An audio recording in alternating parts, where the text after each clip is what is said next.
Hi guys, Alice Taylor down here at Lytham Golf Academy, and today I'm going to do What's in the Bag Volume 2.0 for 2017.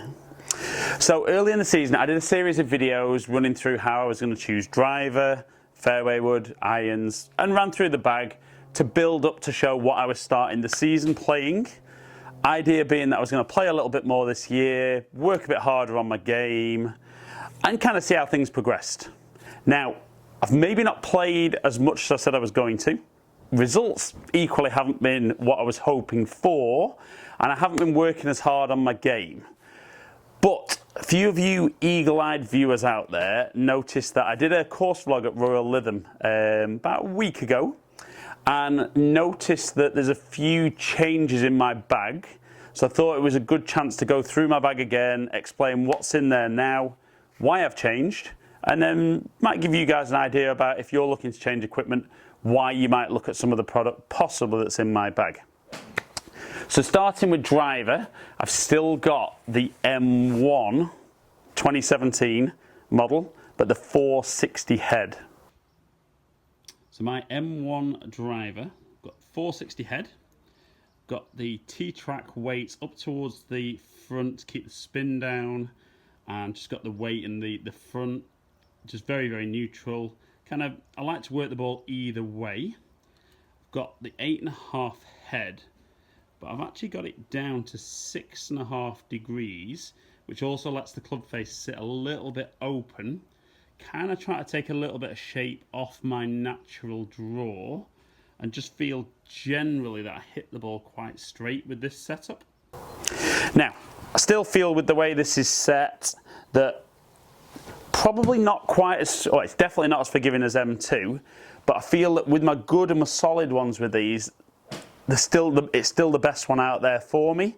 My only little inkling is I'm working on my swing a little bit at the moment, and when I lose my strike, I do get a little punished with the M1, and I get away with it a bit more with M2. So for the time being, M1's going to stay in, because like I said, I feel when I get what I need to do in my swing, that result is absolutely what I'm after. And like I said, it might not stay in, but for the time being, M1 460. So there has been a change with fairway wood. So with the fairway wood, I've gone from the Callaway Epic onto the TaylorMade M2 Tour. M2 Tour fairway wood. So quite like the fact that the head is a little bit smaller and a bit more compact. So kind of strange for me, kind of the smaller head with the fairway wood, I seem to actually strike the ball better. But certainly I've always needed that little bit of help with 15 degrees off the floor, but the tungsten screw in the bottom, the weight, certainly for me helps me launch the ball up in the air and just get some really, really good numbers, and kind of just fits in the bag perfectly at the yardage I'm looking for. So again, I just feel, rightly or wrongly, that the slightly smaller head behind the ball, I kind of feel it gives me a little bit more versatility, and to be fair, I still get some really, really good numbers. Feel I can shape it either way with this 3-wood, and it just feels great. It's not that I didn't like my Callaway, and my Callaway was good, but I feel that I've got more shots with the M2 Tour. Therefore, currently that has gone back, this has gone back in the bag to replace my Epic. So as I work down into the bag, I've got a 3-iron in the bag, which is the old Nike Vapor Speed. So a bit of an oldie but a goodie. So 3-iron in the bag currently is the Nike Vapor Speed. So it's hollow construction head, so kind of a little bit more hybrid-like in the way it performs, but kind of just looks a lot more like an iron, which just fits my eye a little bit better. Got the ability to hit it high or low, and got a graphite shaft in this, stiff flex. It just feels give me a couple more yards, and just fits in the bag perfectly between 4-iron and 3-wood. So the beauty with this 3-iron is hollow head, a little bit easier to hit than kind of some of the 3-irons on the market, and I kind of feel that being graphite shaft, I get a little bit more distance out of it, so it kind of fills between 4-iron and 3-wood a little bit better. And I kind of feel with the construction of the head, if I need, I can still hit it fairly low with this, but if I really want to hit a kind of high soft one, I feel I've got it in the locker with this 3-iron. And I've always struggled a bit about, should I be lofted fairway wood, hybrid, crossover 3-iron. I still feel that I like the look and feel of a 3-iron. Now, the biggest change in my bag has actually been my set of irons. So anyone watching early in the season will have noticed I had the Cobra 1 length.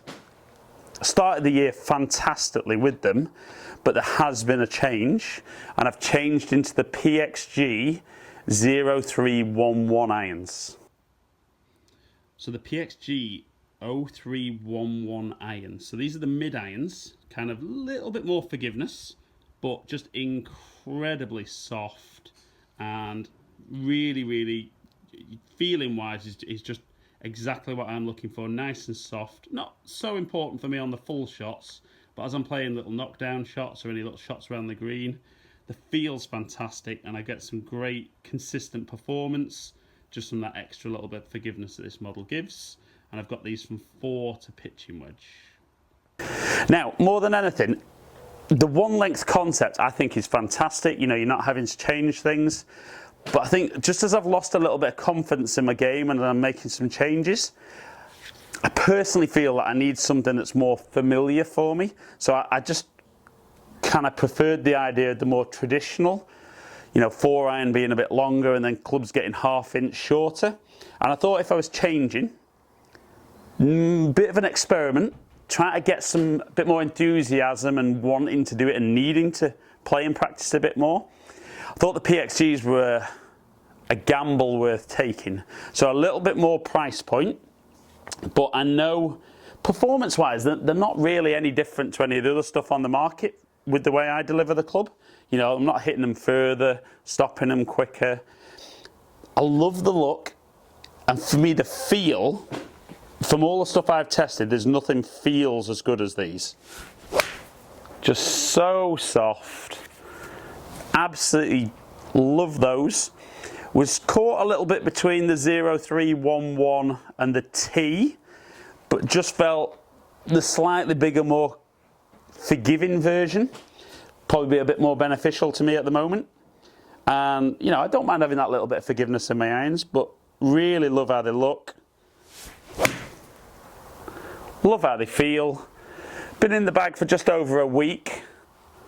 Love to say I'm practicing loads and loads, but yeah, we'll see whether these stay in. I love the idea of going back to traditional lengths, and for me, there was a bit of a pull for PXG. So moving down the bag into the wedges, I've gone for the 0311 wedges. So continuing the PXG theme, just because I think the irons look and feel so nice, I've actually put 52, 56 and 60 degree in the bag. Now probably just a fraction more bounce than I've had in the past. To be honest, I found it great for bunker shots still, but probably the little bit extra bounce has just helped me with my pitch shots. Just on those strikes, I'm not quite as sharp. Still feel I'm getting some great performance out of these. So I've gone 52, 56 and 60 with a touch more bounce, which not so much on full shots for me, but sometimes feel like, or I know I get a little bit steep with my pitching. And certainly since I've switched to these, I felt my pitching strike with the ball has been absolutely perfect. And I love the continuity it gives me going from the irons down into the wedges. They look the same, they feel the same. And then it's just a case of kind of practicing a bit more with my different length backswings, getting dialed in for my distances again. So go from wedges into putter. Now, again, anyone watching my videos will know my Nike Method had an unfortunate accident at the Belfry, so he's no longer with us. And I was going to put a Scotty Cameron Newport in the bag, but kind of when I was rummaging at home, found an Old Faithful putter with the Scotty Cameron Pro Platinum Delmar 3.5. And again, an oldie but a goodie, so apologies, it's not the prettiest looking, but I've had this for 15, 16 years. So Scotty Cameron Delmar 3.5. Now, it is the Pro Platinum version, which unfortunately has been left in the head cover a couple of times when it's been wet, but just looks absolutely incredible when it's down on the ground.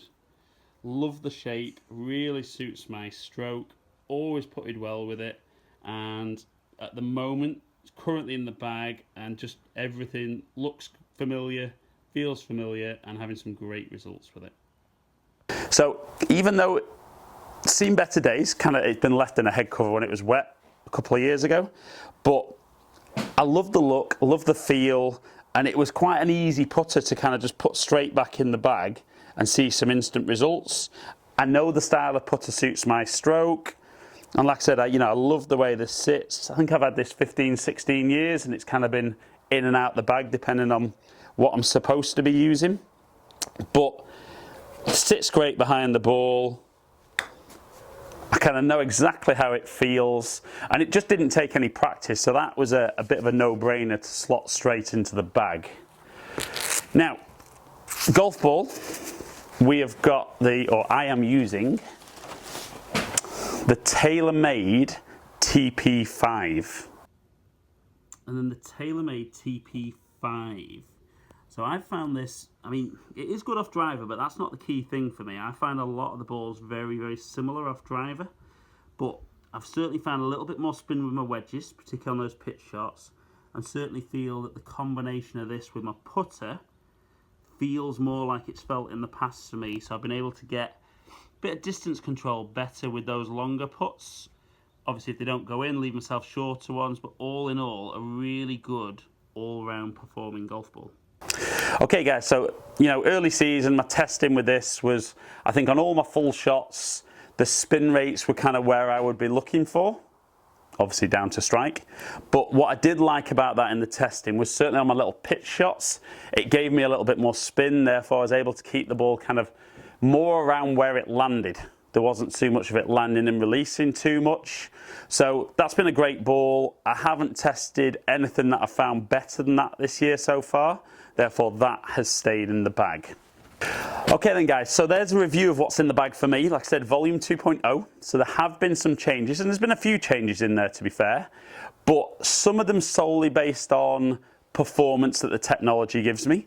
Some of them a little bit more about something that I just fancy doing. Some of it about going back to something that I've used in the past that's worked fantastically well. So really important for you guys that if you're looking for new products, get clubs in the bag that do the particular jobs for you. You're allowed to carry 14. You might even have 16 or 17 clubs, and they might change a little bit depending where you play. If you play around one course all the time, you'll probably just have 13 or 14. But for me, there's been some changes in there to try and get a bit more enthusiasm in my game. At the moment, absolutely loving everything that's in the bag. Like I said, I need to play more, I need to practice more, and hopefully, if I put the time in, I'm sure I'll see the benefits in that. Biggest change for me, though, has probably been the irons. I feel more comfortable going back to traditional lengths. And I've definitely noticed a bit of a difference, just confidence-wise for me, from that change. So guys, hope you've enjoyed the video. If you have, like and share it. Comment below about, do you agree with what I've changed for? If you don't, why not? Let me know if you guys tweak at all during the season with your clubs. Do you chop and change a little bit? Or is it something that start of the season you commit to the full year? Follow me on all my social media platforms, all under Ali Taylor Golf. Subscribe to my channel if you don't already. Hopefully catch up with some of you guys down here in the future. Stay in contact.